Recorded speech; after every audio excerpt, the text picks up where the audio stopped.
Mikey here, Whiskey Delta Zero Oscar Mike. First of all, I want to apologize if the sound quality is not up to my usual standard. I do not have my usual microphone. I'm just doing this on my phone, but I'm trying to not let the perfect be the enemy of posted. I have two things I want to bring to you as quickies sometime in the next couple of weeks, in addition to my road trip series that's coming up, and in addition to still needing to do a full review of the FX4CR's V2 firmware. But again, trying not to let the perfect be the enemy of posted, I am not waiting when I've got two things I want to talk about right now because they're top of mind. The first thing I'm going to do is I've got two different Lido mounts here in the car. I am working on transferring from one to the other, but I've never actually reviewed the first one, so I'm actually going to talk about both right now. So here we go.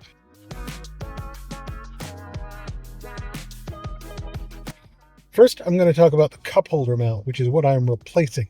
The cup holder mount's actually great, and it's exactly what it says it is on the tin. It is a mount that sits in the cup holder, and it is rock solid, or at least as rock solid as anything that sits in a cup holder is going to be. All right, please excuse the mess of my console, but here we have the cup holder mount in the cup holder. And as you can see, there is a knob here that you use to adjust the width of the friction fit. So this thing will fit in almost any cup holder in the last 25, 30 years, I think, very easily. These are pretty big cup holders and it still fits, and it wiggles around a little bit, but that's not coming out as it is. I'm lifting, it's not coming out. And then the rest of the adjustment is done very cleverly. It is basically just two ball joints on two ends of this little clamp, and you loosen the clamp and you adjust the rest of it in both directions. So if I want it to sit more upright, let's see if I can do this one-handed. I can, so I'll loosen this up. Whoop.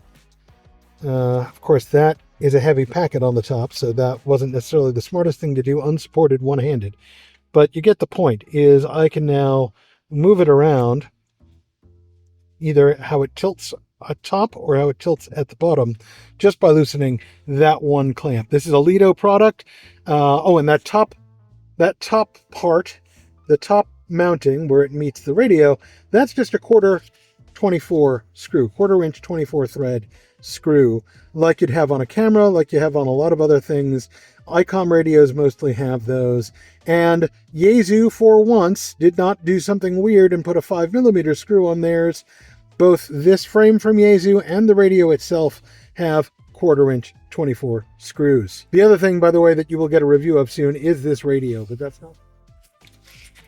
So this is the Lido seat vault mount. I'm trying to keep my jacket out of the way so I can get down there and show you. And as you can see, exactly as the name says, it is bolted to the seat mount. What is actually bolted to the seat mount is not the whole assembly here, but just a forked base. And that base then gets a cylinder screwed into it, bolted into it. And then the rest of the arm sits on that base. And there is a lever down here. Yeah, there's a lever down here that is both how you tighten it up and how you would release it entirely. And if you release it entirely, the whole arm just comes off easily. And then if you've got more than one car, you just transfer the arm whole with everything you have on it, if you want, to another car, which, you know, that's pretty cool. Once again, please excuse the mess that is my car. Again, trying not to let the perfect be the enemy of posted. So this mount has lots of options that I'm going to put on it right now. It's got a multi-device plate you can put here. It needs an L bracket to properly fit the Yaesu, but I think I can contrive to fit the Yaesu on it until the L bracket arrives by taking the Yaesu's own battery off of it and just powering it off that Bioenno battery you see down there that is already how I'm charging it. And then I get 10 watts anyway. But I digress. Point is, this has lots of options. You can put a lot of different things on this head. I'm going to put the multi-device plate on, and then you can clamp other things to the pedestal here, to the arm rather here, as well. And basically you get a lot of options on a single stock that, when you've tightened everything down, is pretty much not going anywhere you don't want it to go. It's extremely flexible. It's extremely adjustable at several different points just by loosening some levers, which means I should be able to position it in such a way that it is not annoying to my passengers when I have them, and it is still well in reach when I need them. Now, I did have one trick with installing this thing, which I will show you. The seat bolt was actually covered by this. And as you can see, this has got a little lid to it. I had to pop that lid up, and then there was a screw holding it in place. It wasn't just friction fit. You take that screw off with a torque screwdriver after you get this popped up, and then this just slides off. Chances are, if your car has an end cap like this, it's really just that easy. And, you know, when you take it to the garage, they might argue with you, hey, why'd you take that off and install your silly radio equipment? But in the end, it is your car.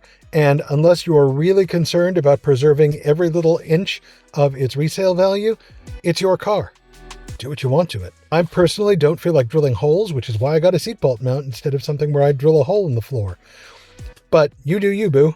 Anyway, those are the Lido mounts. This may not have been the most detailed review, but I still wanted to get something out there and in your hands and talk about it. And the next time you see me will probably be a quick first impressions review of the FTX-1F.